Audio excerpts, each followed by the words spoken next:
I'm Michael Beavis. I'm the Director of Innovation and Entrepreneurship for the City of Denver. I've been an entrepreneur my entire life.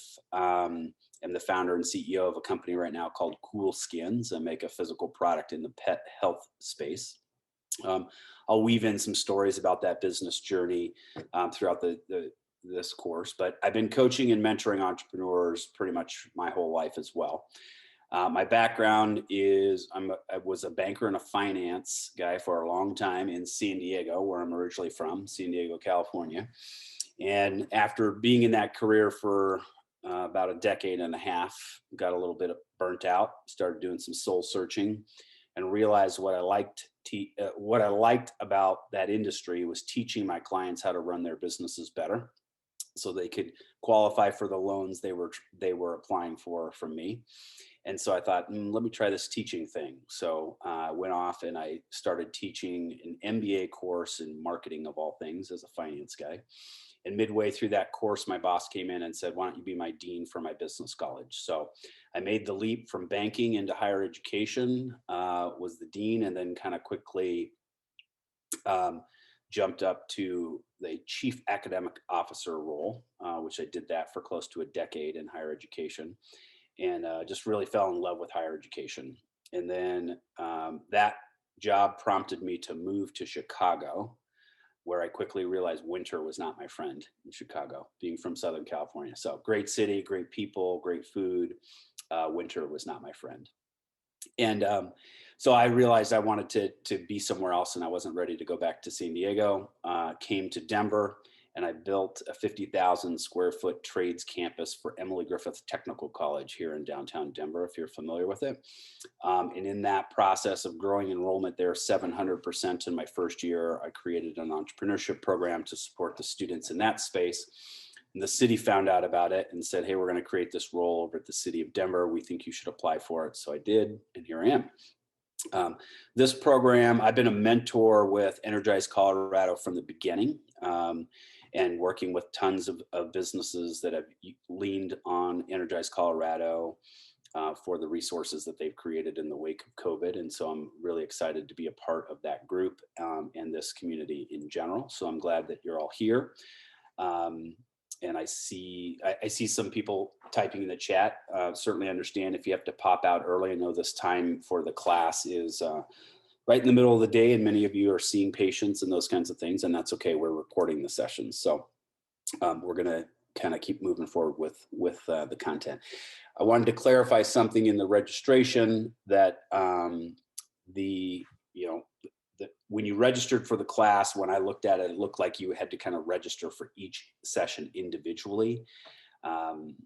This class is really intended to kind of build on itself. So it's a six week class that really kind of builds on itself. So that ideally you're able to kind of attend with us every week. But with that being said, we are recording the sessions. I will be sending you an email from my personal email account, profbeavis@gmail.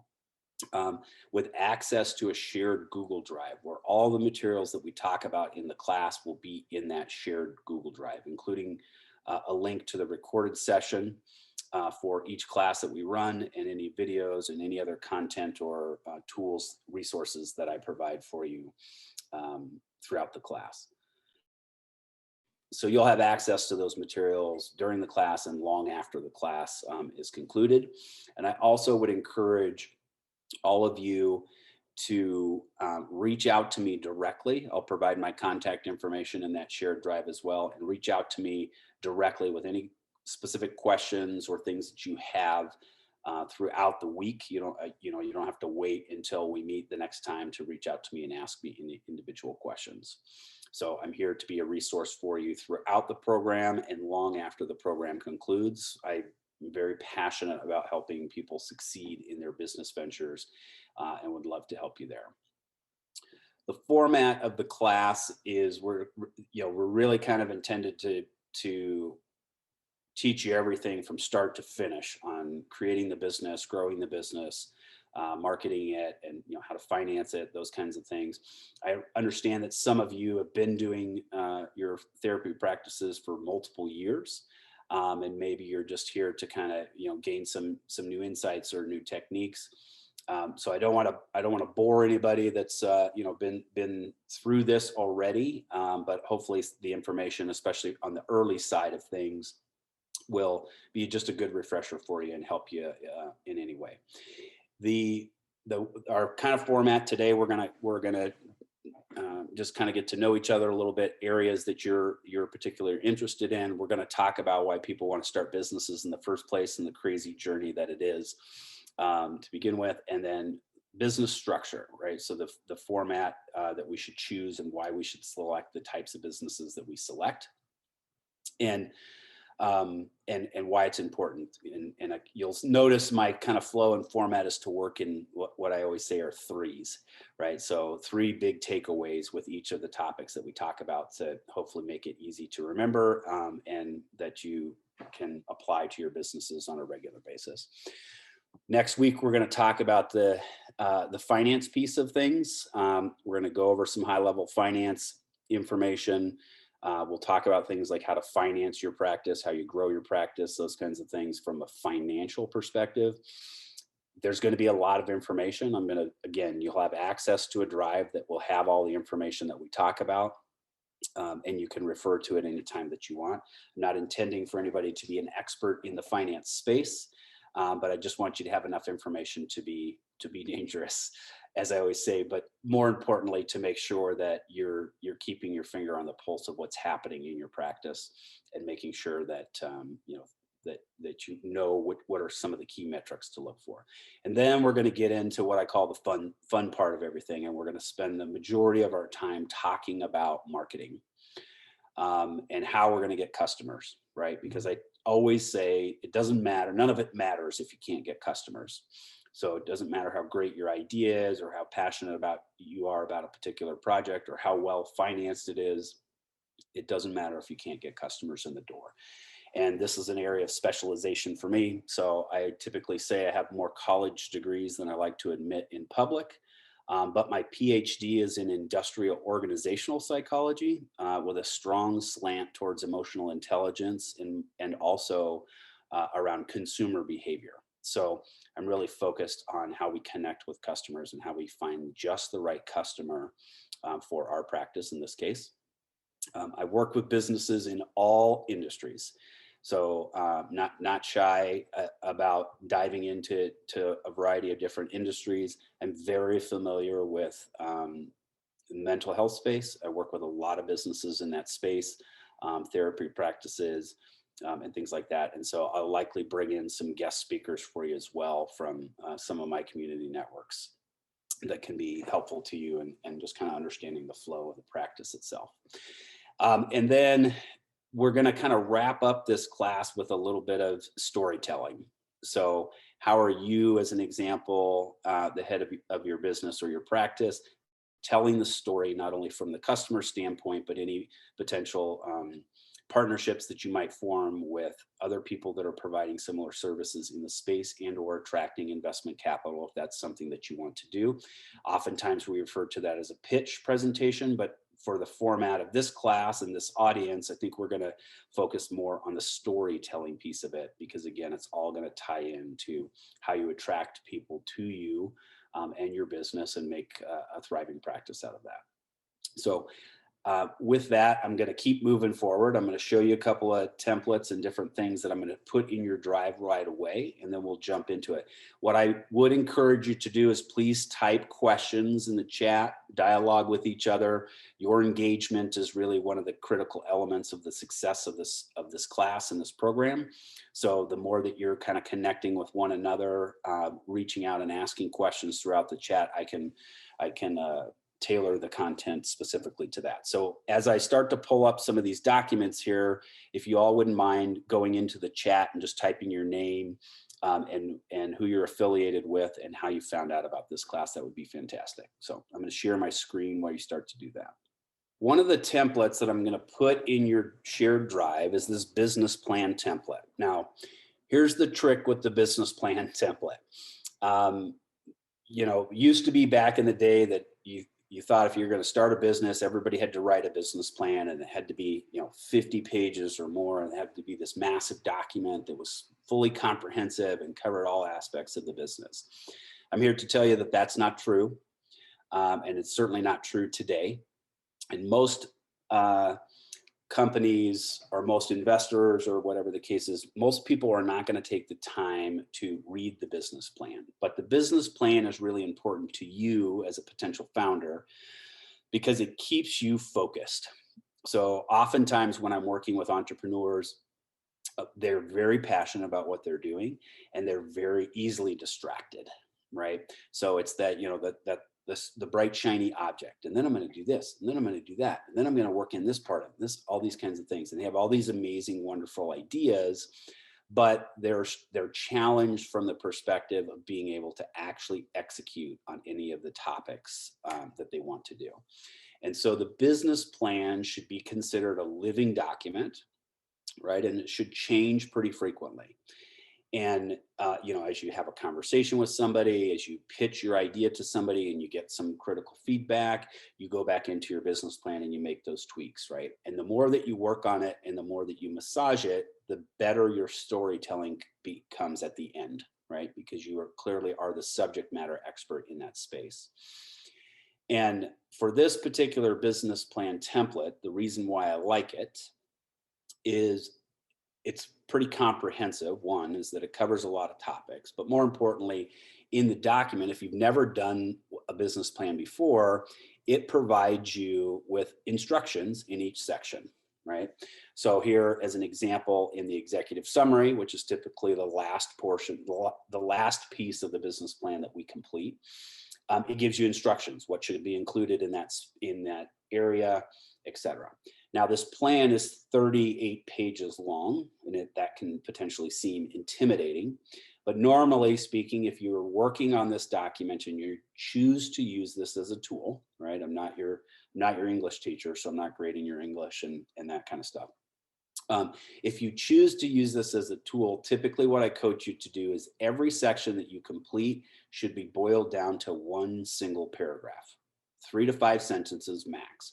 And if you can't communicate what you're trying to communicate in that single paragraph, to me, that means that you don't have a clear enough understanding of what it is that you're trying to do in that space. So ultimately, if you do that and you go through this document, by the time you're finished with it, it's going to be boiled down to about 9 to 10 pages. So it's not super long. And it should just be a quick reference for you to do that. If you choose to complete this document as we go throughout this course and you send it to me, I'm happy to give you feedback and provide you guidance on how to kind of stay focused in that space. It's a great tool for you. And I really like it when entrepreneurs use this tool because, again, it keeps them focused. So it's here. There's other sections of this document, other ways that we cut it down. You'll see at the end of the document itself, there's information in there like your personal financial information. We don't need that. I don't need that for this course. You don't need that if you're going to take this document and try to present it to, say, your local bank to try to get some financing for the business, because they're going to ask for your personal financial information and they're going to want it on their forms. So you don't need that as part of this document. So you're just going to cut anything that you're not using out of this document. So it'll live in your drive. We kind of follow the flow of this, what the content that's in this document is part of this program. But again, you use the sections of it that you want, and I'm here to provide feedback for you in that section. So is there a schedule for the topics for the various dates? I can provide something for you in the chat that talks about that a little bit, as far as how the flow and like what we're going to cover at the end of each session. I'm going to tell you what we're going to cover next week as well, but I'll share some information for you there. Okay, and then let's see, making sure I'm not missing anything in the chat. So this other document that you're going to see in there is what we call a lean business canvas, right? And basically what this document is the same information that we would expect to see in a business plan, but on a single page document. So instead of writing in paragraph format, you're going to write in bullet format. So in each of these boxes, you're going to write, typically what I like it to be in the end is about 3 to 5 bullets max per box. Now, when you first make attempts to fill this out, you're going to have lots of bullets, right? So key partners, we'll talk about this a little bit later. You might have 15 bullets in there when you start, because you're kind of brain dumping right onto the page of all these potential opportunities that might exist there. And then as we talk through different things and you start to really think about it, I want you to boil that down to about 3 to 5 key topic areas or key partners in that particular case to do that. So short, 2 to 3 words basically per bullet, nice and simple. Again, a living document type tool for you to stay focused on the business and how we're going to execute throughout that. So that's another document that you'll see in that space. So with that, I'm going to jump into, again, please keep the questions coming. I'm going to jump into this presentation here, and I'm not going to dive too deeply into it, only because I know that many of you are already kind of operating some practices and different things like that. But the general kind of idea behind this presentation is, why do people choose to become entrepreneurs, right? And what kind of does it mean to become an entrepreneur? And back in my university days, we had the opportunity to really leverage some serious dollars and do some a significant amount of surveying to understand why people in this case are choosing to be entrepreneurs, and found some really interesting information. Right, more than 50% of working adults state that they want to currently or that they currently own their own business. Right, and a lot of the driving factors there, people say, well, I want to be my own boss, or I want more flexibility in my schedule because maybe I have a family and I'm trying to balance that, create that work-life balance kind of thing. I want more autonomy in my role within the organization, or have more control over the path that I tend to choose. So some of these things are typically, probably not that surprising to you, especially as individuals that are looking to create, your own practices in that space. And a lot of these things probably resonate with you.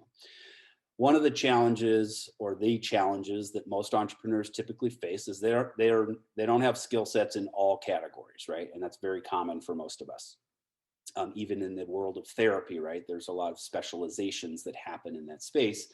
And while you might, be classified as a therapist, you tend to kind of gravitate towards serving one particular population because it's an area of passion and an area of strength for you. Well, entrepreneurs tend to fall short in what I call the 4 big categories, right? And so those are marketing, legal, typically accounting. You see on the slide here, sales. Some people are really great at sales, and some people shy away from it, even though if it's their own business idea or their own passion. But the other big one is human resources, right?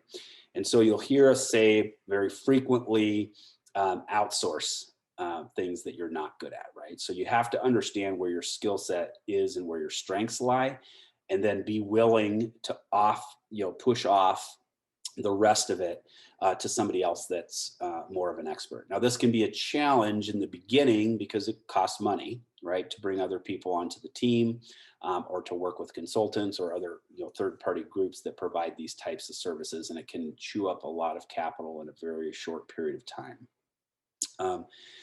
And so oftentimes entrepreneurs start out as solopreneurs, and they're wearing many hats, right? And they're trying to do everything. They're managing all the calendaring for scheduling your appointments. You're dealing with, calling billing services and insurance companies, and, following up on all the kind of stuff that goes there. And it chews up a lot of bandwidth, right? But it's one of those things that as you kind of progress and you grow, you have to start to think about strategically how you're going to move some of this stuff off of your plate so you can be more effective. Okay. Oftentimes people that are currently working for somebody else, or people that are recently coming out of school, want to make sure that they don't end up in some kind of career rut, right? Many of us, that happened. You started working for somebody else, and the next thing you know, it was 20 years later, and you feel like you're still doing the same thing, kind of tapping out at middle management kind of level, and you're waiting for the director in your organization to pass away or retire or something, and that might take a long time to do that. And there's a lot of burnout in that space. So these are some of the driving factors of why people choose to become entrepreneurs.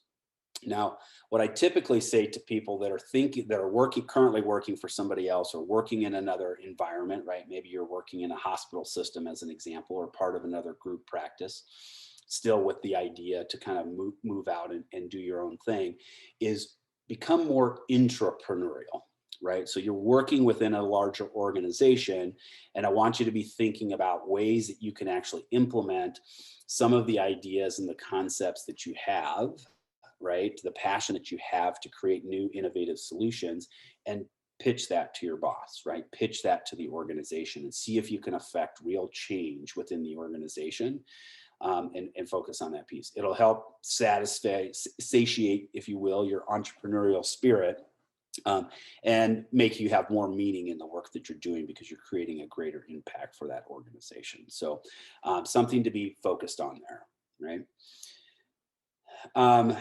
So one of the things that's really interesting, and I talk about this all the time with entrepreneurs, is they think, well, I can't create a business, or I'm not going to pursue creating my business because there's somebody else that's already doing that, right? And it's like, well, gee, there's plenty of therapists in the world, but why do we still need more therapists, right? There's a population for that, and being aligned to that population is going to be helpful to you in that space. Now, you don't have to be this uber disruptive type of business concept in order to be really successful in this space. So when you think of disruption, right, we think of things like Apple. And when Steve Jobs came out and created the MP3 player, right, actually his team created the MP3 player, or actually a better way to use the existing technology, which was an MP3 player, for a different purpose, right? And he totally disrupted the music industry, right? So nobody buys records anymore, CDs, cassette tapes. We rarely pay for music, because we're getting it through streaming services and those kinds of things. A massive disruption, right? And tons of success there, of course. But does it mean that you can't open a business if it's not disruptive in that way? And I always say absolutely not, right? There's always a better way to build a better mousetrap, we say. And so that's something just for you to kind of keep in mind and think about. So as an example, my business, there's about 12 other companies in the market that claim to create a product that does the same thing mine does. I was not shy about going out and starting a business in that space because I know that I had some differentiators that made my product stand out from theirs. Okay. So here's kind of one of the things when we talk about innovation, right, is kind of how do you make some changes or really make an impact in this space in innovation, right? And so when we talk about innovation, you think about things that are different, right? And usually where innovation comes from is the collision of existing kind of technology or processes where they intersect with a totally different area of that idea. Normally I tell this story. There's a book out there written several years ago. It's called The Medici Effect. And it talks about creativity and innovation and where do these innovative ideas come from. And one of the opening stories in the book talks about an architect who was building great buildings in big cities around the world, and then got commissioned to go design and build a building in this very remote region in Africa. And so he signed on, he agreed to do the project. And then after he kind of committed to it, they said, there's a couple of things that we need to tell you about the project, right? It's got to be at least a 4-story building, and it has to house this many people. And it's in this part of the country, which is consistently very, very hot. And it does not have access to the power grid the way that you would think in a big city. So you have to build this building with no air conditioning, and you have to make sure that it maintains a consistent, comfortable temperature of 80 degrees or less with no air conditioning in an area where the temperature typically exceeds 120 degrees. So he was stumped, right? This is a new wrench into the process and the program. And so he sitting there scratching his head after several days, and then one day sitting out on the deck of the place where he was staying, looked out across the field and saw these huge dirt mounds. And he asked one of the local employees there, what's going on with those dirt mounds out there? And he said, oh, you don't know, those are termite mounds. And the architect said, I've never seen termite mounds. I didn't know that that's what they do. So he walked out there and took a look at them and noticed that there's all these different holes on the sides of the mounds, and the termites are going in and out of these holes at various points on this cone-shaped kind of dirt mound. And he asked the local about it, and they said, yeah, that's, because termites are like one of the only few insects on the planet that actually cultivate their own food. So they have to keep the temperature at a certain degree inside the dome of the dirt dome so they can grow food, right? The fungus that kind of grows from plant material and those kinds of things. And so all of a sudden the light bulb went off for the architect. If I build this building and I create it so that the windows open on opposite sides of the building at certain points of the day based on where the sun is, maybe I can control the temperature.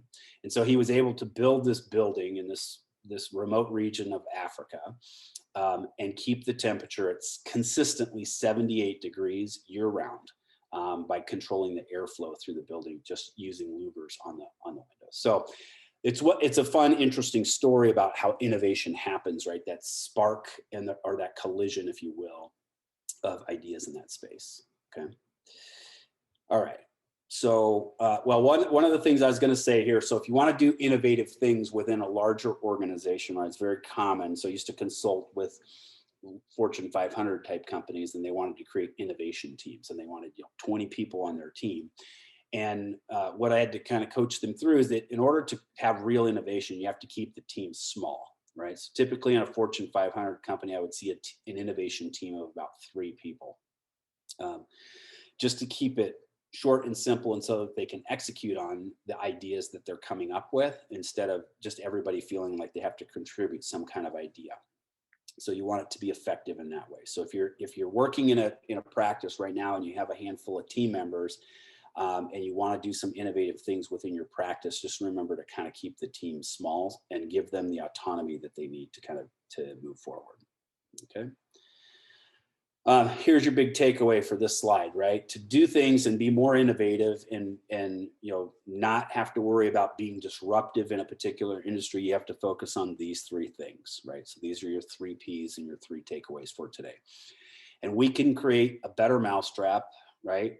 Through people, processes, or philosophies, right? So if we have differentiators in that space, we can certainly capture more market share than our competitors in the space by focusing on that.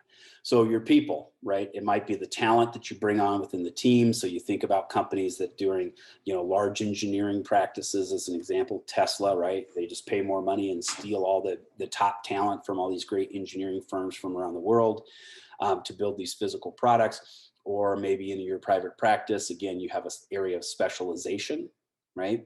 And or you bring in a team of people that help round out the offerings that your practice provides, and that makes your practice more comprehensive and more of a one-stop shop, if you will, for the patients that you're seeing in the populations that you're serving there. Processes, right? Making it simpler, easier, faster, quicker for the patient so that they can do that. Maybe you're working with a patient population that's very tech savvy, and having an app helps them stay connected to you and the services that they're receiving from your practice. Maybe they're not tech savvy, right? And you can find other ways to make the process a little simpler for them. So those are some ways that you can kind of differentiate yourself from the competition, right? And then philosophies, right? So most of us are very consumer conscious, and we make purchasing decisions based on things that are aligned with our own value system, right?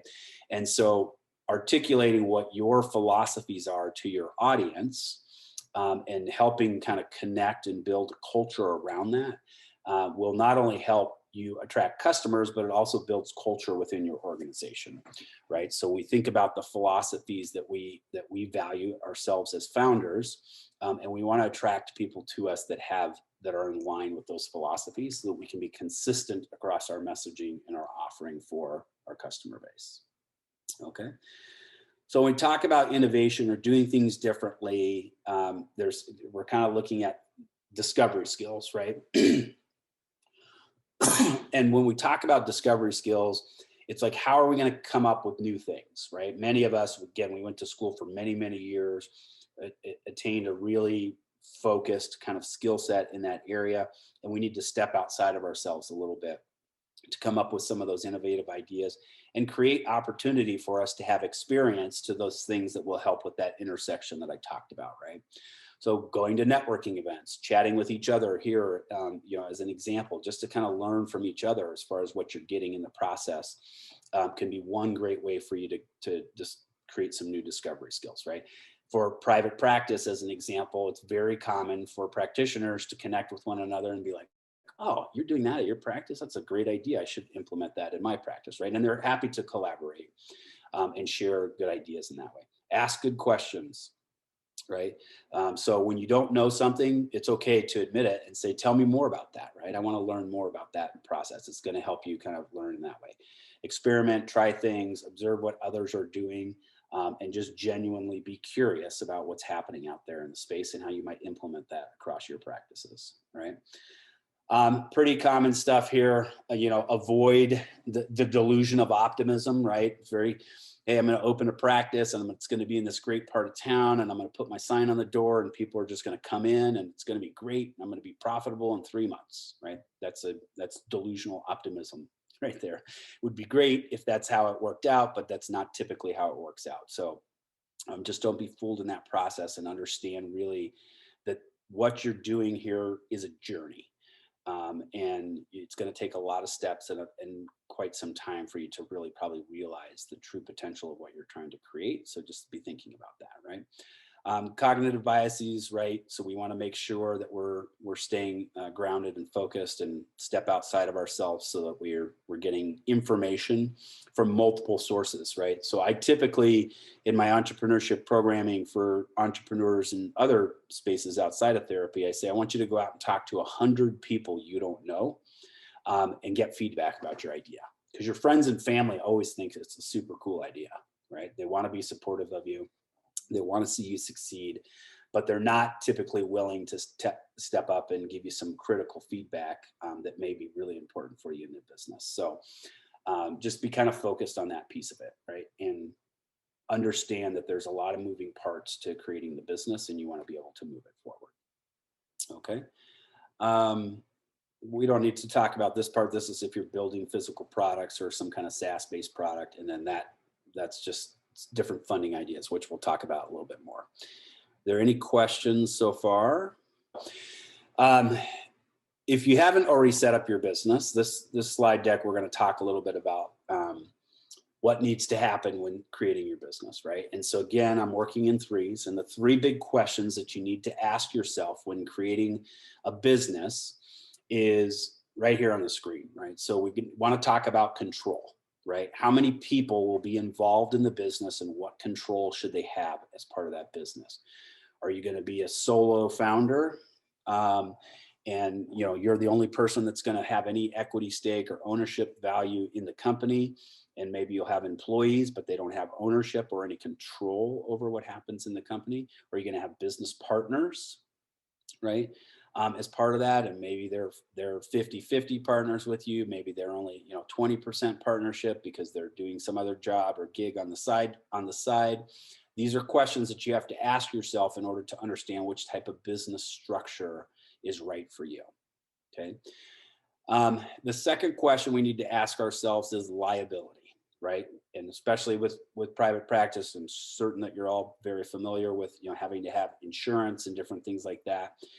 But we still need to create a level of protection, liability protection within the business structure itself, because we want to make sure that if something happens and a patient or somebody, a partner, a vendor decides that they want to pursue litigation against the business itself, that you as an individual are protected and your assets, your personal assets are protected and removed from any liability associated with the business. So that's going to help us shape up which type of business structure is the best type for us and what we really need in the situation. And then third and finally is taxes, right? What's our issue or concern around taxes? What's our expectation for what we're going to pay and how much we should expect to pay in regards to taxes? So those are our 3 questions that we need to ask ourselves. This slide here shows us kind of the most common types of businesses that are created. Okay, there's other types and we can talk about those, but these are the most common, right? And so the first one is a sole proprietorship. And many of you might say, if you haven't, already started your business, you might think, well, I'm just going to create a sole proprietorship because I'm a one person show, and I'm going to, it's just going to be me. So that's all I need, right? Well, that's fine for the control aspect of it, right? Question number one, the control. That's perfectly fine because it's just you. There's no other partners. So that's okay. Makes sense. Then we get to the second question about liability. Now, the challenge with this for a sole proprietorship is that there is no separation. Therefore, there is no liability protection for you as the business owner and you personally if something were to happen and somebody were to pursue some kind of lawsuit or compensation from you for something that happened as part of the business. Okay. Well, and then the third question is taxes, right? So again, there's really no separation here because as a sole proprietorship, when you register your sole proprietorship, you're registering it with your own personal Social Security number. So what that means is that you're filing a tax return as an individual with any money that you made from the business, along with any money you might have made from outside the business, like if you're working for somebody else as a W-2 employee, you would file this all together in one tax return. So the benefit to that is you don't have to file a separate tax return. The disadvantage is the liability piece, and it's the biggest challenge that most businesses face. So even though you might have some type of insurance, a malpractice insurance, something like that, a general liability policy for the business, technically speaking, if you don't have a level of separation in your business structure, that customer or whatever could pursue compensation from you personally if the business structure itself is not separate. So it's very uncommon these days to see businesses set up as sole proprietorships because there's not a ton of advantage to doing it. It doesn't cost more money to open another type of business structure. And I'll talk about that a little bit as well. So there's not a ton of benefit to do that. Okay. Question here from Jim. Good. Originally planned on forming an LLC, but found that liability insurance was $600 a year versus the sole proprietorship with an insurance of $125 a year. Additional thoughts on LLC versus SP? Good question, Jim, and I'm going to talk a little bit about that here. So I find it interesting, actually, Jim, that they provided you a different policy rate for a sole proprietorship. Considering that the risk factor associated with the type of business that you're doing probably doesn't change based on the business structure. So it's a little bit curious to me that the insurance company did that. But let me talk a little bit about the other business structures and keep the questions coming. So they're good ones here. So then we kind of move down into a category that is called partnerships here. And this is very common for areas like law firms and accounting firms, right? They're started with 5 people that all have equal shares and equal partnership in the business. So you'll see the acronym at the end of the business name, LLP, right? Limited Liability Partnership typically is what that means. Large accounting firms, consulting firms, as an examples, are typically partnerships. And the reason why that is they do, in essence, a profit share model. As part of that. Not common for most of us in this chat, in this room, but it exists and it's just another structure. Now, limited liability partnership automatically, right? For question 1, from a control standpoint, it indicates in the name itself that there are multiple people that are part owners in this business. Number 2, from a liability standpoint, again, limited liability is in the name itself. So there is a liability protection for the partners of that business because the business itself then becomes a separate entity. And it becomes a separate entity because we file with the IRS to get a EIN number, which stands for Employer Identification Number.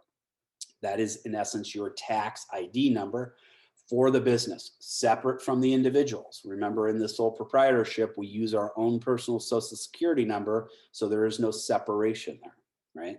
Once I have that EIN number, I can go into any bank and open my business banking account with that information, because that's my tax reporting ID number. For a nonprofit, that EIN number is a TIN number, a tax identification number. Okay. And so that's the primary difference. But again, a nonprofit is its own separate entity. Okay. Then we get into the most common type of business, and this will hopefully answer some of your question a little bit, Jim, but you have a limited liability corporation, an LLC. Okay. So again, the fact that it's a corporation kind of implies that it is a partnership. There's typically more than one individual involved, but it doesn't have to be. My business is an LLC, and I'm what they call a sole owner LLC. And most of you might potentially be listed as that as well. Okay. Now, so from a control standpoint, it can be one or more individuals that are part of an LLC. It doesn't have to be multiple. It can be one. From a liability perspective, again, we've created a separate entity. So in the name, limited liability, there is a separation there between the ownership and the business entity itself, and therefore a layer of protection that's important to us. Now, the third and final piece is taxes. Now, for an LLC is what we call a pass-through entity. So in a pass-through entity, that means any money that's made in that business passes through to you, the individual owners of the business. And you could have yourself as the sole owner, so that means 100% of those profits pass on to you. It could be you and multiple partners, and you own 80% and two other partners own 10% apiece.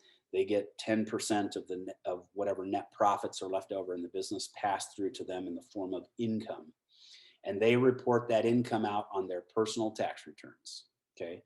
So the LLC itself does not file a tax return as a pass-through entity. So that's a benefit to you, because oftentimes you're working with an accountant or somebody to help you file the taxes and keep the books for the business. And the accountants, many of you probably know, can charge upwards of $275 an hour to complete paperwork for you and file a tax return for you. And that's money that you may not want to spend on that. As an LLC, being a pass-through entity, you file a single-page document along with your personal tax return. It's called a Schedule C. And the Schedule C simply identifies how much income came into that business, how much was paid out, which should be, all of it minus the expenses. And that either helps your that it's more income for you, therefore you have to pay more taxes on it, or if the business shows as a loss, it reduces your tax liability. Many LLC owners work W-2 jobs as well. And if you made $100,000 in your W-2 job and your business lost $20,000, you actually created a tax benefit for yourself by showing a $20,000 loss in that business. Can actually reduce your tax liability standing. So it works for and against you in that space.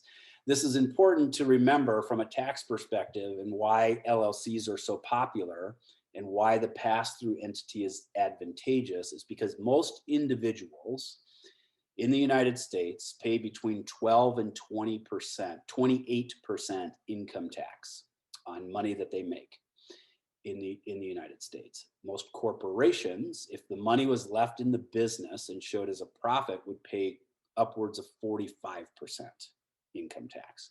So that's why this entity was created and why it's very popular for people to choose it. Pass-through entity, I don't have to pay an accountant to file a separate tax return.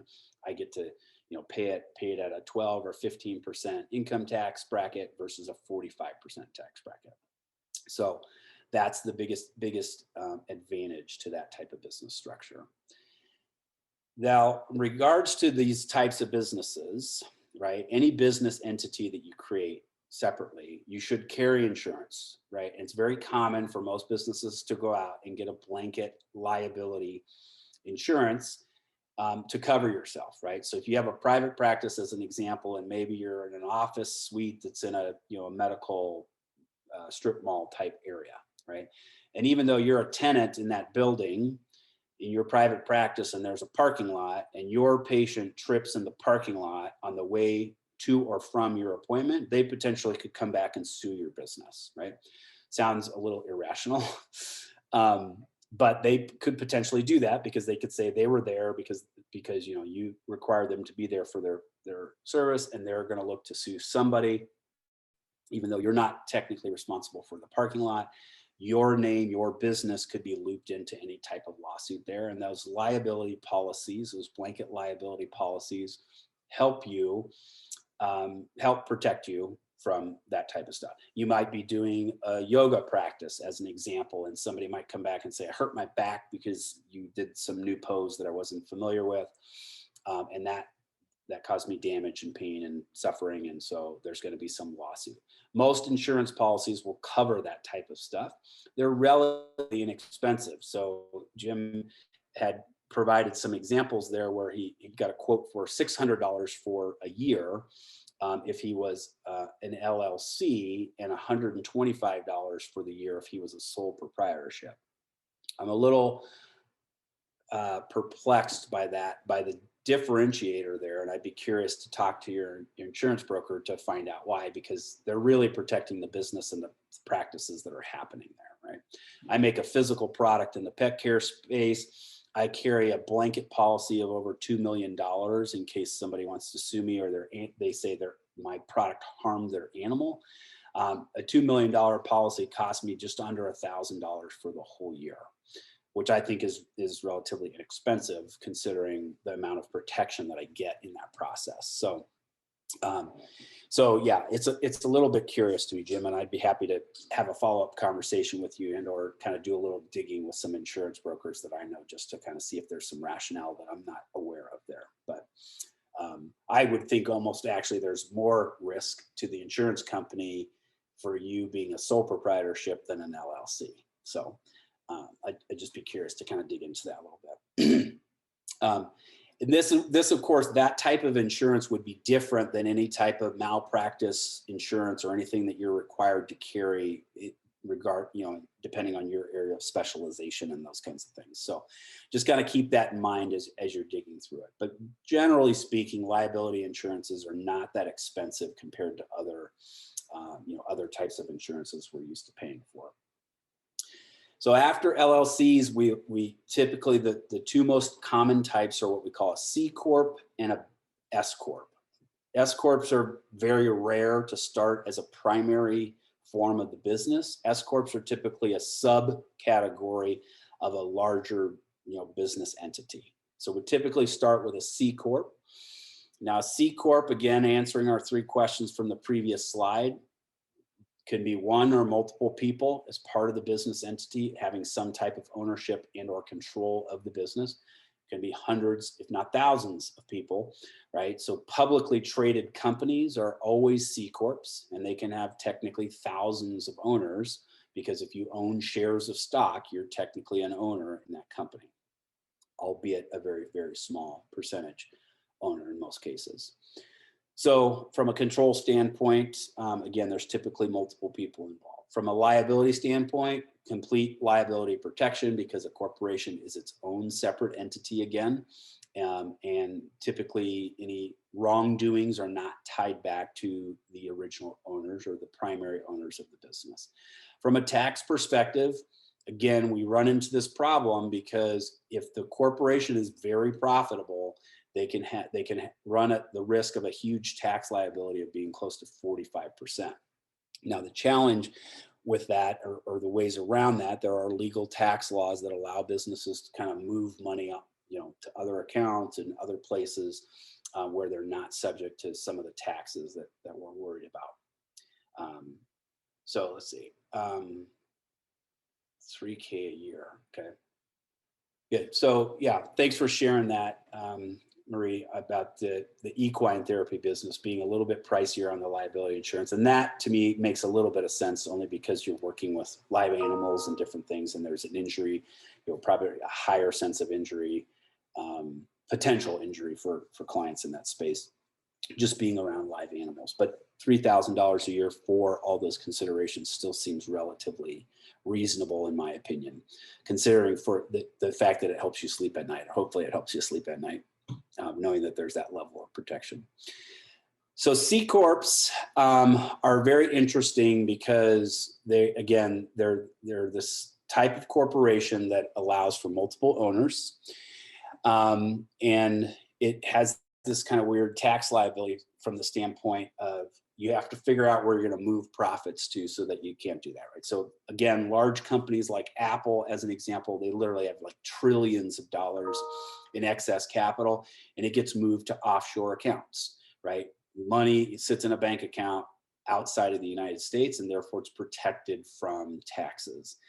It's very controversial for large companies like that, different things like that, but technically there's nothing illegal about what they're doing. And so that's something to kind of keep in mind from that standpoint. Good. I like the emojis there, Marie. Thank you for sharing. So, there's ways to do that. Now, typically speaking, in the startup world or the entrepreneurial world, the two primary differences why people choose an LLC over a C Corp is whether or not you're intending to raise outside investment capital. So if you want investors, AKA equity owners in your business, you're typically going to be a C Corp. And the only reason why that is 20 plus years ago, states set their own rules and regulations to how much they were going to charge companies to set up a business in their state. And the state of California, where a lot of these big startup companies were born, decided they were going to charge thousands of dollars for businesses to be created, whether they ever got used or not, right? And it just became too costly to do that, not knowing if the business was going to be successful. So states like Delaware said, hey, we don't care what you're doing. You can come register your business with us as a C Corp if you want for $25.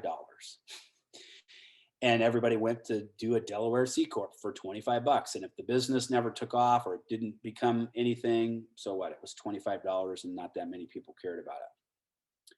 So when that happened and investors came to the table and started investing in those companies, they had all their legal documentation drawn up to say, we are investing in a Delaware C Corp. And nowadays, they keep that language in that document because it costs you $25 to move your business from the state of Colorado, as an example, if you registered within the state of Colorado and changed it to become a Delaware C Corp. And I'll walk you through how you do all that if that's what you want to do. And that costs you $25. If they had the investors go back to their attorneys and recraft all that documentation, their attorney's probably charging them $1,200 an hour to redraft documentation. So they just say everybody should be a Delaware C Corp. That's really the only true reason behind it. But C Corps is typically what investors invest in. Because the idea is that a C Corp is on a path to kind of grow into a level where they can be bought and acquired by a bigger business doing something in the similar space, and or the company is on a path to become a publicly traded company and do what they call IPO, right? Initial public offering is what we're talking about in that space. And that's why it's very common to do that. Most of us on this call don't necessarily need to pursue a C Corp. What I will tell you is that you can change it. So you can start out as a sole proprietorship if you want. You can then change yourself to a limited liability corporation. After, you can say like, hey, I'm going to start as a sole proprietorship because I have this idea and I'm not sure if it's going to really take off. Let's see what happens, if I can get 10, 12 customers and see what happens in that process. And then if it starts to look like it's going to grow, then I'm going to create a limited liability corporation because Mr. Beavis told me to worry about the liability and protecting my own personal assets. So I'm going to make that move. Cost you $10 in the Secretary of State's website and about 5 minutes of your time to make that change. It's really simple to do. Okay. You can then take that LLC and move it to a C Corp if you want to do that down the road. Very, very easy to do. The process is very similar. So you can also go the other direction if you want, although that's pretty rare that happens, but you can do that, and it's not that common. The other type of corporation, and many of you may fall into this category, it's fairly new in the space, is what we call a B Corp. stands for a public benefit corporation. Now, a public benefit corporation, in essence, gets the benefit of being of a nonprofit from an income tax liability standpoint, but keeps the benefit of being a for-profit business. Now, a nonprofit business, I'm going to talk about a little bit different. So again, answering the three questions from before: control. Anybody can have control of a nonprofit, right? One or multiple people. Liability, there's no liability, risk, or concern with a nonprofit because it's its own separate entity. It gets its own TIN number, right? Taxpayer identification number. And from a level 3, taxes, there are no taxes to pay in a nonprofit. Thus the name nonprofit. So can a nonprofit make money? Absolutely, right? Most people are familiar with professional sports leagues like the National Football League is a nonprofit entity, and they pay their CEO $45 million a year in salary. They make a lot of money, right? But they don't pay any taxes because that's the nature of the business and the structure that they were granted. They're a slightly different type of nonprofit than what most of us think. There's multiple types of nonprofits. The most common is a 501c3, right? That's very common. Maybe some of you on this call are doing things like creating some type of therapy practice where you're offering group sessions, or you're working with a particular population, as an example, maybe youth, say, as an example, and you can qualify for a nonprofit status to do that. Now, the disadvantage to a nonprofit, so you can pay yourself huge salaries from a nonprofit. That's not a problem to do that. Totally legal to do that. The disadvantage to a nonprofit is that you can never sell it for profit. So most people, when they start the entrepreneurship journey or they create a business, they have this goal. I'm gonna create this business, and I'm gonna get all these customers, and I'm gonna do this great work in this great space, and I'm gonna do that for 20 years, and then I'm gonna sell it to somebody, and I'm gonna retire.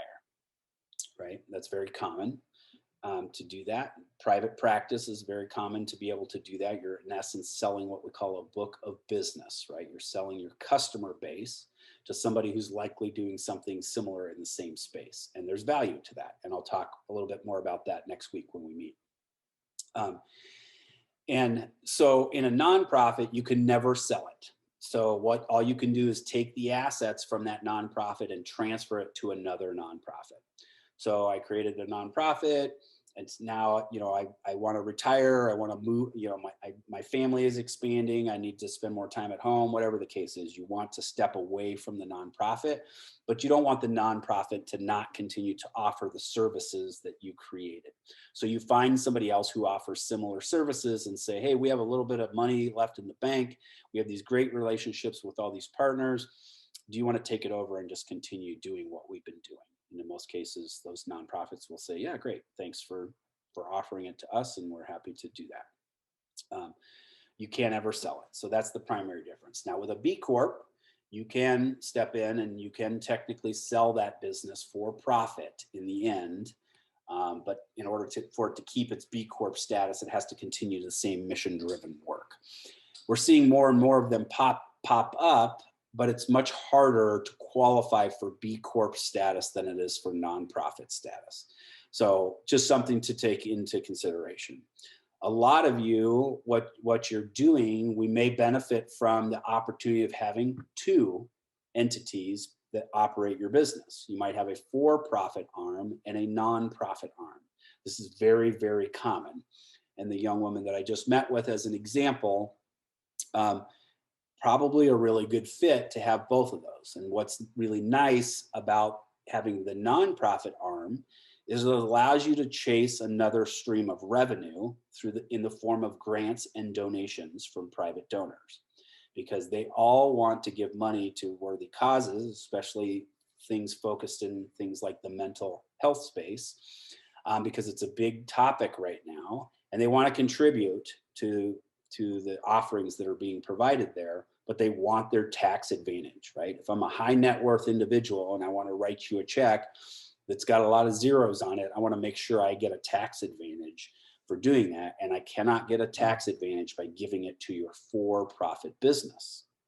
But my nonprofit arm can collect those donations and then pay my for-profit business to provide the services to an audience for free, or in the form of a scholarship, as an example, right? So let's say we're providing services to a population that's typically underserved, right? They don't have the means to pay for private practice rates, or even a $25 workshop, as an example.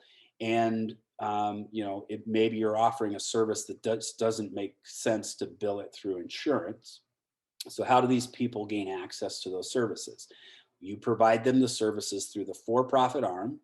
They kind of state that, hey, I can't afford to pay for this. Can I get a scholarship? The for-profit arm receives that payment from the nonprofit entity in the form of a scholarship, and everybody wins, right? So the for-profit arm makes money, consulting in essence to the nonprofit entity to provide the services, and the nonprofit entity can go out and seek donor donations to help support the health and the sustainability of the for-profit business.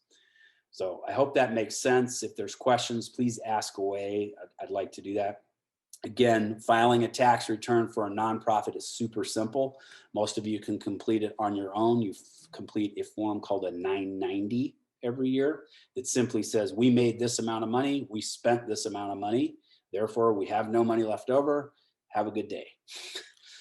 Pretty straightforward, right? Now, the trick with nonprofits, if your primary goal or your primary driver is to create a nonprofit, a big, mainstream nonprofit entity, it's kind of a constant struggle in that space, because nonprofits are so heavily reliant on donor donations and grant funding, which are not, they don't live in perpetuity, right?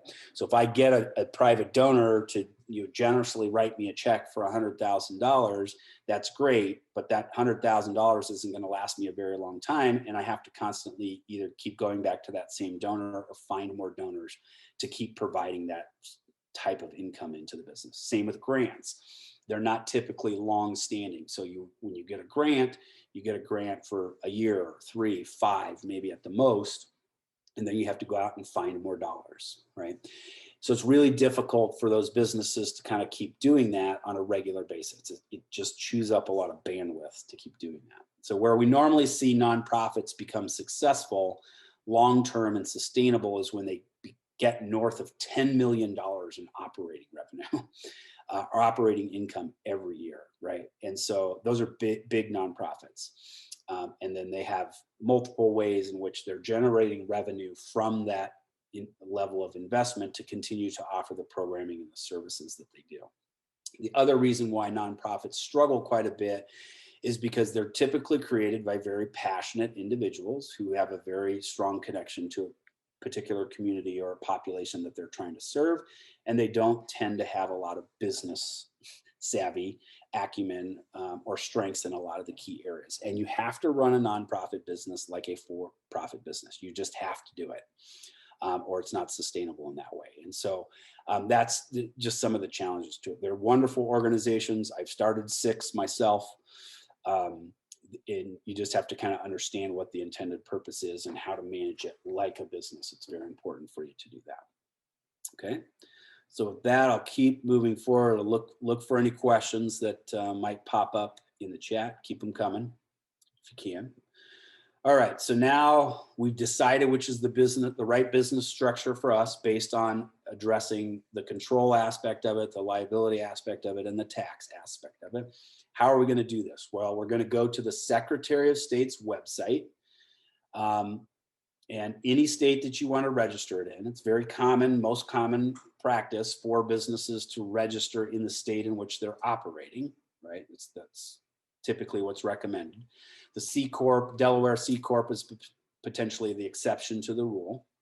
Now the question always becomes, well, if I register my business in Colorado, does that mean I can't offer services in Texas or anywhere else in the United States? The answer is no. You can actually provide services anywhere you want, with the exception of understanding if you're a therapist, as an example, and you have to be certified in that particular state under their guidelines and policy as a therapist, not as a business owner, as a therapist, then you have to address that piece of it. But you can provide many people, as an example, that are providing services in the health and wellness space are not necessarily certified clinicians. And they're offering other types of, wellness practice, we'll call them. They don't really have to do much in the way of being able to go out and operate, a class or a program or a workshop or something in other states, as an example. If you're selling physical products, as an example, you can ship to anywhere you want in the world, basically, and just be registered in one state. So you don't have to register it once in multiple states. Now, normally what I say to people is when you're picking your name for your business, think about that if you do intend to operate in multiple states, about what that name is going to be. Because when you register your name in the state, the initial state, it's only good for that state.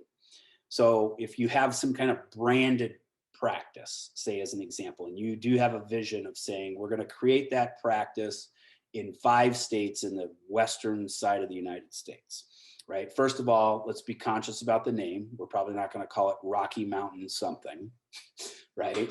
If it's only going to stay in Colorado, that's very common to call it Rocky Mountain, whatever, Blue Sky, this, those are very common names that we see, Front Range, whatever, because it's geographic, right? And it's within a particular region of the United States, and it makes sense to do that. But if I want to be in multiple states across the United States, I want a name that's a little more ambiguous and not tied to a specific geographic region.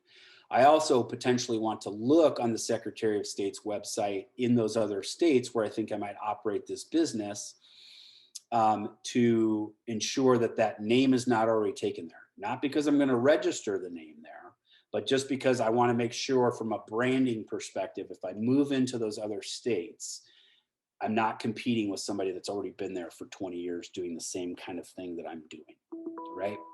And so I don't have to register the name in that state. But, again, think about like Subway restaurants. It's probably a poor example for therapists. But, if I want to open a Subway in every state in the United States, I wanted to make sure that there's not already a bunch of Subway, goulash shops open, operating in, say, the Midwest or something like that. So from a branding perspective, I just want to make sure that I'm protecting myself there a little bit. So with that, we're going to go into the Secretary of State's website. Typically, the first thing that we do is we click on this link right here that says businesses, trademarks, and trade names. Okay. And when you click on that link, then it's going to kick you into another page here that looks like this, and you're going to search, right? So we're going to search business database, and I'm going to type in the name that I want, right? Or you can click on search, or you can click name availability search. Either one will get you the same results. You're going to click on that, and you're going to say, I'm going to call myself XYZ, and it'll come back and say that name doesn't exist, meaning nobody has registered that business name in that particular state. So it's available to you. Then it's going to give you the option to either secure the name, which is common for people to do if they're not yet ready to open the business. I know that I'm going to open this business in 6 months when I graduate from school, or when, 6 months from now, when I have more of the pieces in place and I'm ready to actually execute. So I'm not ready to do it yet. And you might go on there and say, well, I still want to make sure nobody steals the name before I'm ready to do that. So I'm going to do that. And you're going to pay $25, I think, to just save the name for 12 months. Now, if you do that, I normally don't encourage people to do that. What I normally encourage people to do is just register the business, right? You can register the business and not operate it for multiple years if you're not ready yet. There's a couple of things you need to do each year to keep it active and keep it in your name. It's not expensive to do that. But when you register the business, then you own it, right? And it costs you $50 in the state of Colorado to register your business. Any of those business types, the structures that we talked about earlier, it costs $50. Now, when if you reserve the name, you pay $25, and then a month later, you're like, oh, you know what? I thought it was going to take me 6 months. It only took me a month. I'm ready. And you register the business, you're still going to pay the $50. So you just paid $75 to do what would have only cost you really $50. So that's why I typically just tell people to just buy the name and be done with it, unless there's some uncertainty around the name, right? that you're not certain with. Now, it's very common for private practitioners to name their practice after themselves, right? I'm Joe Smith, PhD, PC. You'll see that PC acronym at the end of their name. That stands for Professional Corporation. And that's common. I see a lot of private practitioners that do that because their name is their brand, and that's perfectly fine. There's nothing wrong with that. The PC, that professional corporation, is typically, that tells me they worked with an accountant or somebody similar in nature to set that up, and that accountant likely encouraged them to set up a C Corp. Again, it's personal preference to do that. There's nothing wrong with doing that. It's just a personal preference to do that. Now, you could be Joe Smith, PhD, as the business name, and you don't have to have the PC at the end of the acronym. Personal preference, again, my business is registered as an LLC. I have the term LLC in my business name, not required, right? I could just say my business name, no LLC at the end of it, but the business is still an LLC, okay? When you register your business, let's say you're going to register the LLC, it'll say, is this a sole owner LLC or is this a joint tenancy or something like that, it'll say. And that's typically if you have partners in the LLC that have more than 20% ownership stake in the business. The 20% ownership stake is a little bit important to understand because when you go to open a bank account or you file, if you apply for a loan or any kind of financing to support the business, anybody who has more than 20% owner stake in the business has to provide a personal guarantee. So if they have more than 20% ownership in the business and you go to open a business checking account, they have to be on the checking account. If you apply for a loan, they have to provide a personal guarantee and potentially put their personal assets up as collateral for that loan, right? And some individuals don't like doing that. So that's just important for you to know if you are considering kind of bringing in partners to be part of your business. They have to be aware of that. You have to be aware of that because you can't, you don't want to walk into the bank and be like, oh, darn it, Steve has to be part of this thing. And I know he doesn't want to, and I don't really want him to. It's just how it is, right? So just kind of keep that benchmark in line if you're thinking about adding some partnerships. Again, as a sole owner LLC, it's what we call a pass-through entity.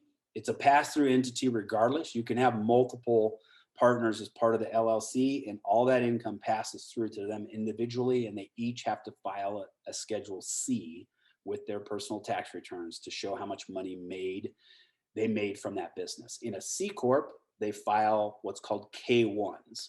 So a K1 is income that's received from the business to the individuals that are part of that business. And other than that, there's not a ton of difference in that space, except for the C Corp has to file its own separate tax return in addition to those K1s and the personal income. Now, larger structured businesses, most of you on this call, I'm likely going to guess, will never probably build something in this space, especially with the work that you're doing, because you wouldn't necessarily need to go there. It's not uncommon, though, to see larger businesses have like a C Corp, and then they have an S Corp underneath that, which owns certain assets of the business. Let's say I'm making this example up, but I don't know that you would need to do this for a health and wellness related business. But let's say you created a private practice. So it's not just you, right? You have multiple practitioners that are part of this larger group entity. They're providing a handful of different services in that health and wellness space. And there's an opportunity for you to purchase real estate, right? The actual building in which this private practice operates, you can own the real estate. It's very common at that stage then the private practice itself is a C Corp, and S Corp is created to own the real estate. It's the real estate holding element of the business because it creates another layer of protection for the business itself. So commercial real estate tends to be very high value. And if the business for some reason finds itself in a lawsuit, they can't sue the S Corp element of it and therefore potentially claim the value of that real estate itself. So it creates another layer of protection there. But I've seen C Corps, S Corps, and LLCs underneath all of that to create some of the pass-through entity. Owning inventory, salaries, different things can fall in each of those categories. It's a much more complicated tax structure, and typically you're not going to go down that path until your accountant tells you to do so. Because you're definitely going to need somebody that has a really deep knowledge and expertise in that space to help you with that piece of it. But it's one option to do that. Okay. So again, we're going to pick our name, and then we're going to file a business document once we're ready. We're going to click on that link. It's going to walk you through it. Really simple information. What's the name of the business? Who's the primary point of contact at that business? Typically yourself. What's the physical address of the business? Now, the form will not allow you to put like a PO box, right? So this is always something that, again, personal preference for the business owner itself. A lot of people just list their own home address, right, as the business, even if that's not where they're operating the business, right? I might operate my business out of a warehouse, out of a private office space down the way. If you have a private office space, you're probably going to use that as the address. But sometimes you might be operating the service. Maybe you operate, a therapy practice or a wellness practice that jumps around to different locations, right? And provides that service to an audience. And you don't necessarily always see patients in the same physical space. So the question becomes, where does your mail go and all that kind of stuff? So some people just put their personal home address on there. Perfectly fine to do that. Some people don't like to do that because once you do that, it becomes public record. So anybody says, man, I'm really angry at Bob Smith's PC. I'm going to do some research, and they're going to find your home address on there. It's a personal preference. I personally have my home address registered as part of my business.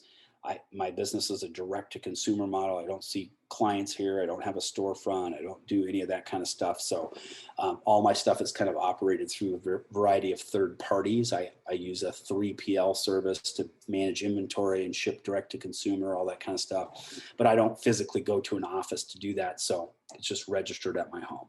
Some people don't like that. But since I can't use a PO box, what's very common is people will go set up a PO box at a UPS store or a mail exchange, service retailer where you go to mail packages out, that kind of thing, get faxes. For those of you that still, actually in this industry, I'm surprised at how many people are still forced to use fax machines. But those types of services that are offered there, they offer PO boxes there. What's nice about using those services is that they come with a physical address. So you have a PO box inside of a UPS store, but the address is 1899 Sheridan Boulevard, Suite C. That's the address that you can put on this form here when you register your business, and it goes to a PO box, and then therefore your home address is not public record. So again, personal preference there. There's no hard rule about it, but that's all you have to do. And then once you file this document, it kicks out a document that says Articles of Incorporation, right? That's your document that says, hey, I'm an official business in the state of Colorado. You would take that to the bank when you go to open an account, but you can't open the bank account until you do the next step. So when you go through this process here, file your business document, pay your $50, you get the Articles of Incorporation. The next step would be for you to go to the irs.gov website, and you follow the same exact process. Now, the irs.gov website does not charge you anything to register that business. But what it does do is it kicks out for you your EIN number, your employer identification number. So now I have my EIN number and I have my Articles of Incorporation. I can go to any bank that I want and open my bank account and be done with it. Plain and simple. That's your taxpayer ID number for when you file your taxes at the end of the year, et cetera. So pretty simple and straightforward. Now, if you are registering as sole proprietorship, when you go to this irs.gov's website and click on the box that says you're going to be a sole proprietorship, there'll be 7 questions that it asks you. And if you can answer yes to all of those questions, then it'll let you proceed with registering it as a sole proprietorship. The state Secretary of State's websites don't typically provide you that checklist, but they're real simple questions like, is there anybody else involved in the business besides yourself? Do you have a social security number? All these kinds of things. And so they're pretty straightforward. And you would know right away, like if I can't answer yes to one of these questions, then being a sole proprietorship is not the type of business for you, and it won't let you proceed anyway. So that's it. Now we're done. We can go see clients. We can collect money. We put it in the bank account. We file a tax return, all that kind of stuff. Depending on the type of business that you have to do periodic report filing. And so, well, you have to do it regardless of the type of business that you are. And all it is simply is at the end of every year, they'll send you an email that says, hey, are you still a business? Do you still exist? Is everything good? And you just click a little radio box that says, yes, I am. And you pay $10 to file that form, and you're good to go for another year. This is also the same area you would go so you would renew your trade name if you went up here and you reserved the name, but you never really officially opened the business, right? So let's say you reserved the trade name because you didn't want anybody to take it, but you weren't ready to open the business. Now a whole year has gone by and you're still not ready to open the business, but you still don't want the name to be taken. You would click renew the trade name and pay another $25 to keep the name active in your name. Not very common for people to do that, but it does exist there. Where it says file a business document is where you would go if you wanted to change from a sole proprietorship to an LLC, or from an LLC to a C Corp, or vice versa, right? You'll see when you click on that link that it'll take you to those forms, and you can pick and choose what you want to do there, okay? So then when you're all done, you'll see your business is registered, articles of incorporation, it's in good standing. If you apply for bank loans or grants or things like that come through, especially through government agencies, state or local municipalities, as an example, they'll ask you to provide this document that shows that you're in good standing from something that you do there. Okay, good. So that's kind of it, the basics of it, as far as how you do that. Very common. If there's questions, please throw them in the chat. If there's anything I can help with that, then we'll kind of keep moving forward on that. Okay. I noticed that one of the questions that was a common question that was presented in the registration process, I'm going to do a stop share here so I can see the screen a little bit better, is, how do you find space, as an example? Where should I set up my practice? Those kinds of things. So we're going to really dive into the marketing piece of this as we get in probably about week 3, right? So next week, we're going to talk about the finances. And then we'll talk about the marketing piece. And part of what we talk about in there is what we call placement, right? So where are you going to operate this business? So some of you might be operating a business and you might be doing something 100% virtually, right? Some of you might have or might seek to have traditional office space. Some of you might want to be part of a community, as an example. And I'm going to bring in a couple of guest speakers to talk about that a little bit later on. So we'll probably give them 15, 20 minutes to talk about what it is that they do, the types of practices that they see in their space, and then allow for you to ask any questions that you have about that. And maybe since our group size is very manageable here with the number of people that we have, maybe the next time we run this class, we can open it up so that people can raise their hand and actually talk without having to be unmuted and all that kind of stuff, so we can have a little bit more free-flowing conversation. But space is really important as far as where you're going to operate this business and the population that you're going to serve. Now, if you're starting a practice, it's really important for you to understand that cost can add up real quickly, real fast, okay? And it's important for you to understand how to manage those costs going into it. And I always want entrepreneurs to be mindful of that and figure out kind of creative solutions as you kind of build up a clientele, right? To get you into that space. And so that's something we'll talk about as we get into the kind of placement piece and where you're doing that. What's the bare minimum needed to start to take first private practice client? So good question from Charlie here. What's kind of the bare minimum needed to do that? So the reality of it is, Charlie, you can, if you're a licensed professional, right? I'm not going to speak a ton to the licensing because everybody probably in a little slightly bit different category, but hopefully you're familiar enough to know what licenses you're required to have in order to offer the services that you have. Some of them, again, you don't have to be licensed because you're doing something that's maybe a little unorthodox, if you will, or not doesn't fall into the bucket. So I'm assuming that you understand the licensing requirements to offer the services that you have. From a business perspective, the bare minimum that you need to have are the things we just talked about.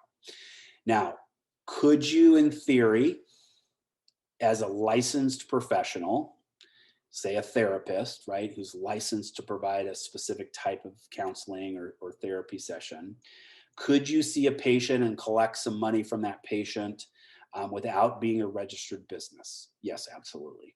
You could do that. Would I encourage you to do that? I probably wouldn't steer you away from doing that. Now, if you were going to see 5 to 10 patients in the course of a month, I might say, let's think about this for a minute here, right? I think it's important for you to be registered as a business, right? And here's the reason why.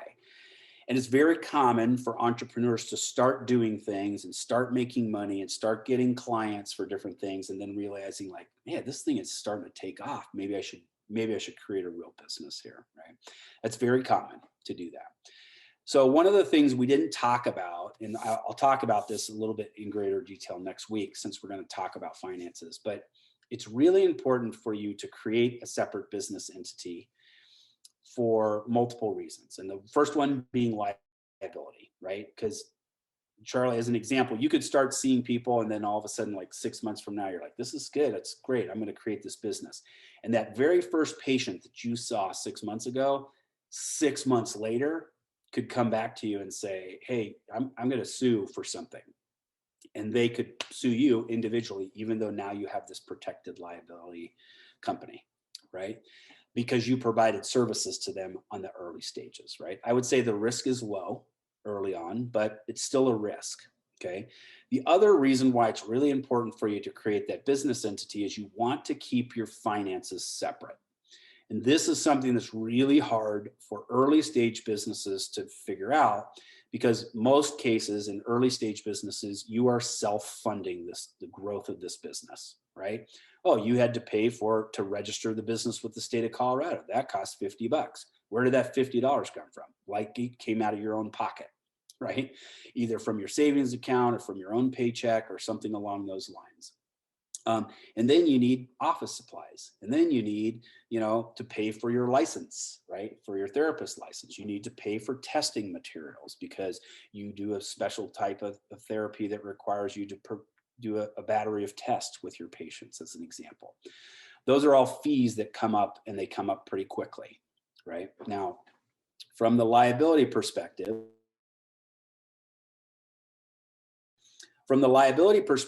this is really critical for people. Most entrepreneurs don't know this.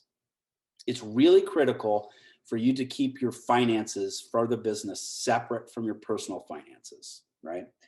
So you're going to register the business, you're going to go open a business banking account, and you're going to fund that initial checking account deposit with your own money. Totally fine to do that. $100, $1,000, $10,000, doesn't matter. You're going to fund that.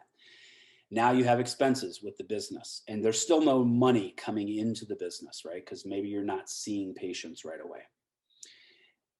But you need those things, right? So where does that money come from? It comes from your money. But it's really critical for you to understand, I'm going to take my money and I'm going to put it into the business banking account, and then I'm going to Office Depot to buy my office supplies with my business debit card or my business credit card. Do not use your personal debit card or credit card to pay for those supplies for the business, okay? It's an extra step for you, but it's protecting you, I promise. So there's something known as what they call piercing the corporate veil in the business world. And so while you made the efforts to create this limited liability corporation, right? To protect yourself from a personal assets. If an attorney on the opposing side says, hey, hold on a minute, you've been funding this business or paying for business related expenses with personal money, that's piercing the corporate veil. Your limited liability protection no longer applies.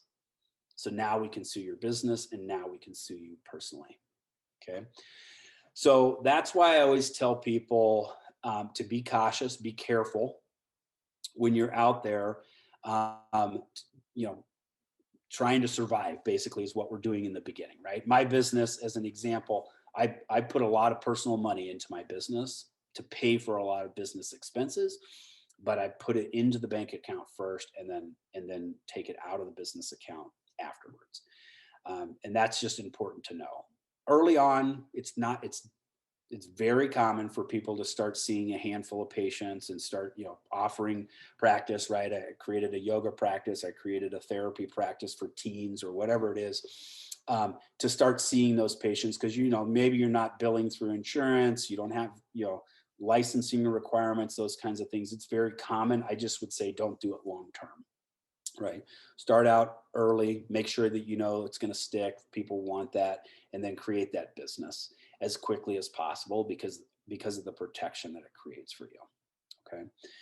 Okay. And so from a sales tax perspective, again, if you're selling things, typically physical items, right? Maybe part of your practice is you're selling branded things, or you're selling accessories, right? Maybe you're doing a physical therapy practice, and there's things that you want your clients to buy, and you happen to be somebody who's a retailer that can resell those items from the distributor. You want to make sure that you file a sales tax license within the state in which you operate and within the city and county in which you operate, or where you're selling those items, right? So if you're in Denver, Colorado, as an example, working out of a physical space, and you sell, some kind of massaging tool, as an example, you want to register a sales tax license. Doesn't cost you very much. I think they're about $30 for the year. Anytime you sell a physical item, you're required to collect sales tax from the client, and therefore then move that money and send that money to the state and the city in which that sales tax was collected. Now, again, this is one of those areas I'm going to kind of tack on to Charlie's question. Do I have to do that right away? And I would say no. Okay. Typically speaking, until you owe more than $600 in sales tax, not sales, right? So if sales tax is less than 10% of what the purchase price is of an item, you got quite a bit of wiggle room in there, right? Until you owe about $600 in sales tax, it's not very common that somebody's going to come looking, right? So I'm not encouraging you to not register and not do those kinds of things. It's always the best practice to do that. But again, it doesn't cost a lot of money to do that. So it's better if you can do that earlier on. But it's not, again, nobody's going to come hunt you down typically unless you owe more than $600 in sales tax.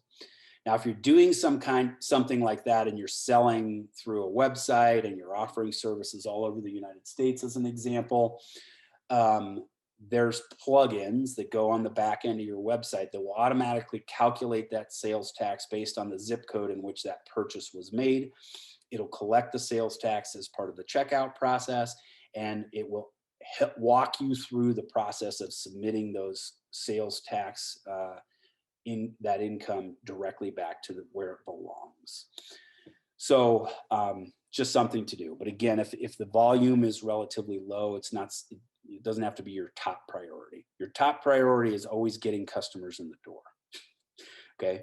And so let's talk about that first. Get those customers in the door. I would say a lot of things you can fix later. But normally what we say in the entrepreneurship world, right, is fix your biggest areas of risk first, right?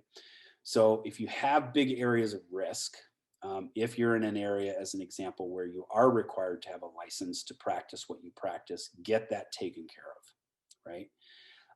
Get it taken care of as quickly as possible. that would be something for sure. If you're working with clients as an example, and you have to have a contract with them to do that, I would get with an attorney and get those contracts buttoned up really nice and tight before you start seeing a lot of patients, right? Because you want those patients to sign contracts, be on the same page. And you don't want to be in a position where you're constantly chasing your money, right?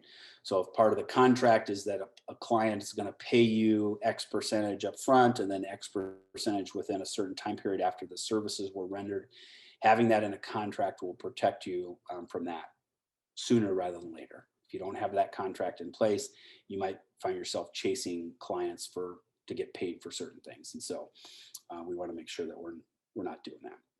Those are good questions. Anybody else have questions? Good stuff. So lots of good, interesting things here. A nice wide mix of practices. I like to see it. So good. Any other questions? Anything else I can answer for anybody? I don't want to.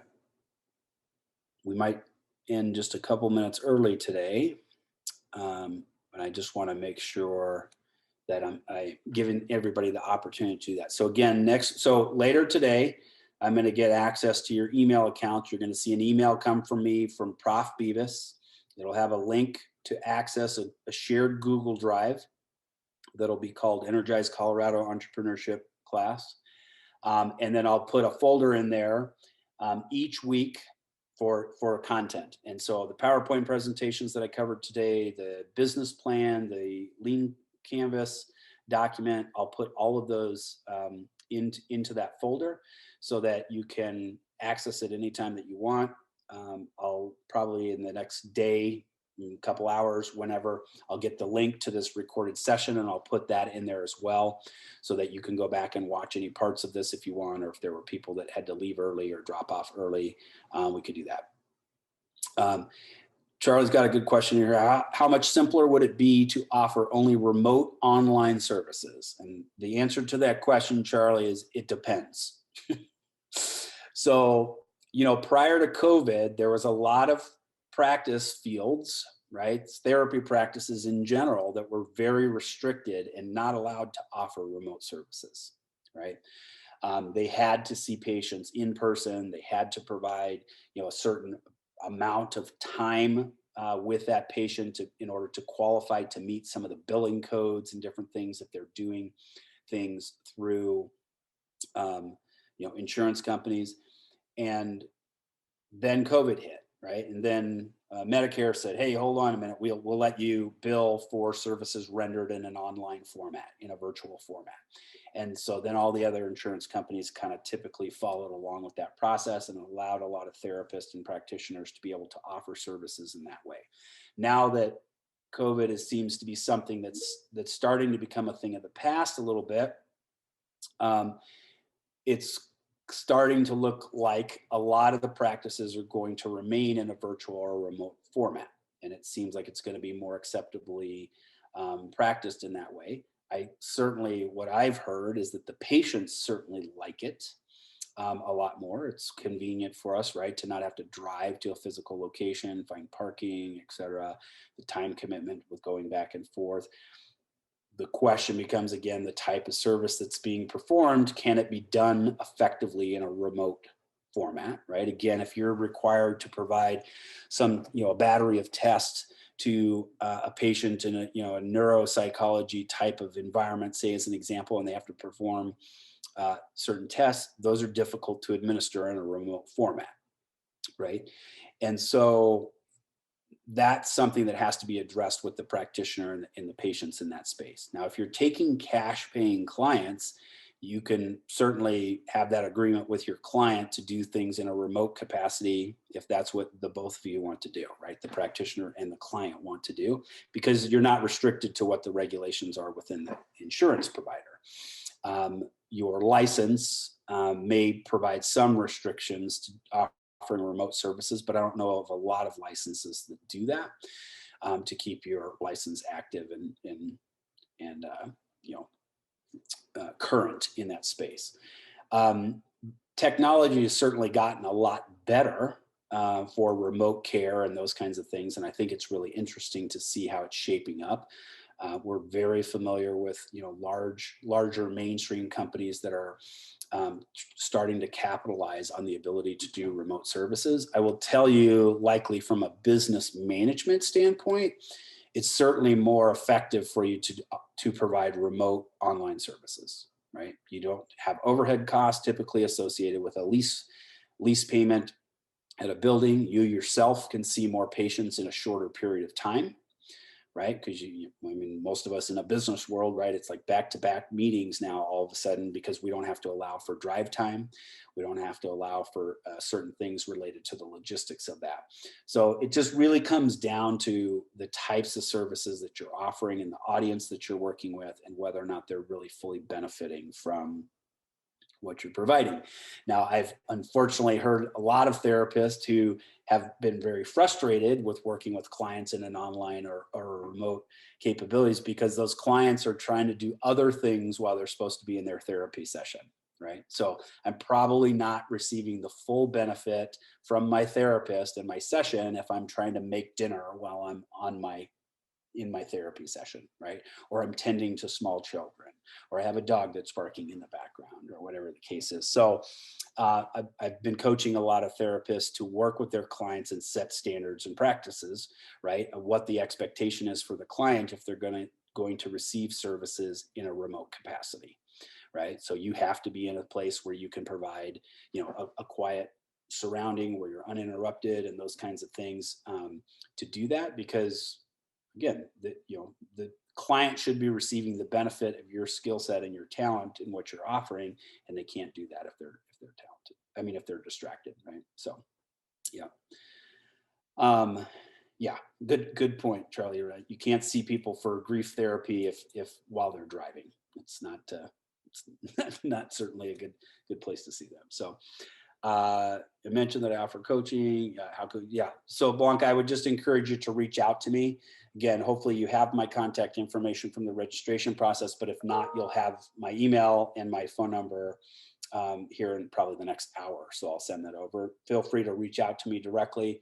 And I'm happy to schedule some time to chat with anybody on this call and kind of work through, individual type case. And I'll see everybody next week.